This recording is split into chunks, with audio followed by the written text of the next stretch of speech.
검찰이 오늘 살인 예고 글 작성자는 원칙적으로 정식 재판을 받게 하겠다고 밝혔습니다. 장난이었다, 실제 범행할 생각은 없었다라고 해도 봐주지 않겠다는 겁니다.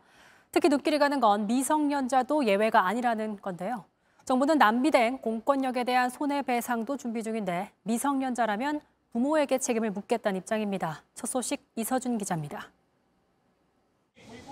신림역 살인 예고 글을 올린 20대 남성, 해화역 흉기 난동을 예고한 30대 중국인, 놀이공원 살인 예고 댓글을 쓴 10대 남성, 모두 구속돼 정식 재판을 받고 있습니다.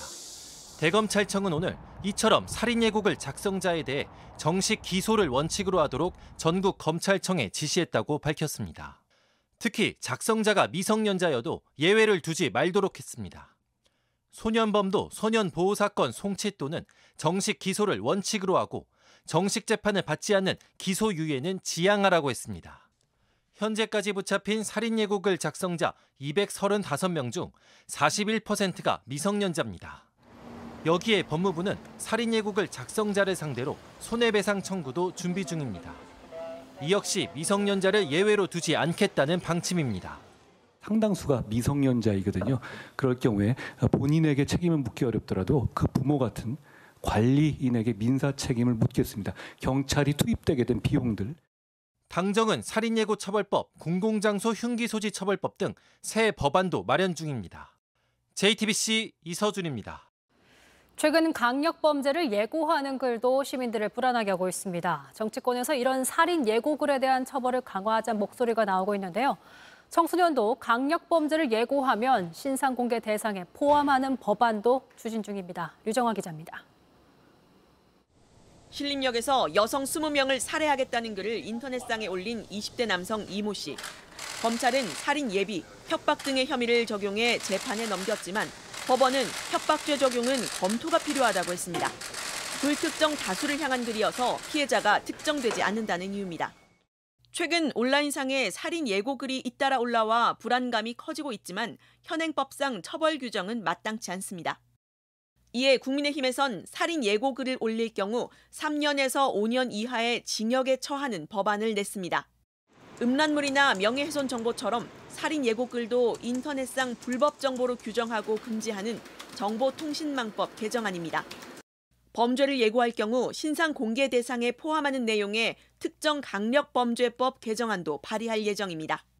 특히 현행법상으론 신상 공개 대상이 아닌 청소년도 신상을 공개할 수 있도록 하는 내용이 포함됐습니다. 최근 살인 예고글을 작성해 경찰에 붙잡힌 피의자 중 41.7%가 10대인 것으로 드러난 데 따른 겁니다. 법무부 역시 무차별적 범죄 예고 행위를 처벌할 수 있도록 법 개정을 추진하고 있습니다.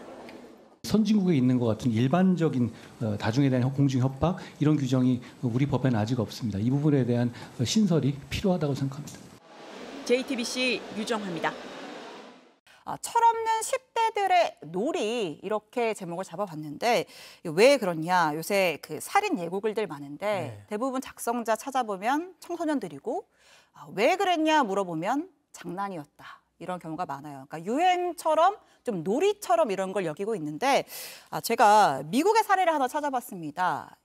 아무리 미성년자라고 해도 이 범죄 예고하는 경우에는 중범죄 처벌을 받은 미국 플로리다에 있었던 일을 하나 좀 소개를 하고 이어가겠습니다. 자, 지금 영상을 보시면 굉장히 어린 학생이에요. 경찰이 체포해서 지금 보면 수갑도 좀 찬 것 같고 어떤 상황인지 우리 범죄 사냥꾼이 설명을 좀 해줄까요? 예, 미국에서 있었던 사건인데요. 10살 초등학생이 친구에게 돌격소총 사진을 보내면서 내가 이거 샀다. 학교 축제에 가겠다라고 이렇게 문자를 보냈나 봐요. 돌격소총이요? 예, 돌격소총. 예, 그거를 친구가 이제 신고를 했겠죠.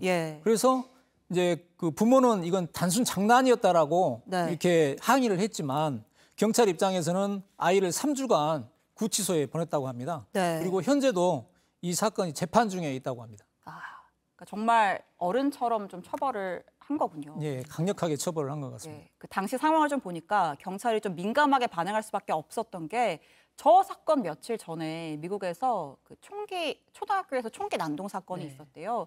그래서 사망하는 그런 사건이 있었는데 체포 당시 경찰이 한 이야기를 좀 들어보겠습니다. Sit your child down and tell your child, do not make a threat. If you make a threat in this county, in my county, Lee County, we are going to find you. We're going to charge you. You're going behind bars. 네, 그 학생을 체포하기 전에 한 이야기라고 하는데, 그러니까 뭐 어른들한테도 교육을 좀 제대로 시켜라. 네. 협박하면 누구든 찾아내서 감옥에 넣겠다. 네, 그 미국에서는 이 허위 범죄 예고할 때 청소년도 실제 징역형이 나오는 경우가 적지 않다고 하고, 미국이랑 우리나라 동일선상에 놓을 수는 없지만 국내에서도 좀 도입이 시급하다 이런 반응도 적지 않더라고요. 네, 맞습니다. 이 누리꾼들은 진짜 국내 도입이 시급하다 이런 이야기부터 뭐 괜히 선진국이 아니다, 네. 강력한 처벌만이 답이다 이런 이야기를 하고 있는데요. 네. 미국에서는 이 허위 범죄를 예고하는 것을 중범죄로 처벌을 하기 때문에 네. 미국 중앙정부가 뭐 최고 5년형에 처한 후에 네. 각 주가 최대 15년까지 추가로 징역형을 더할 수가 있는 네. 처벌이 아주 강력합니다.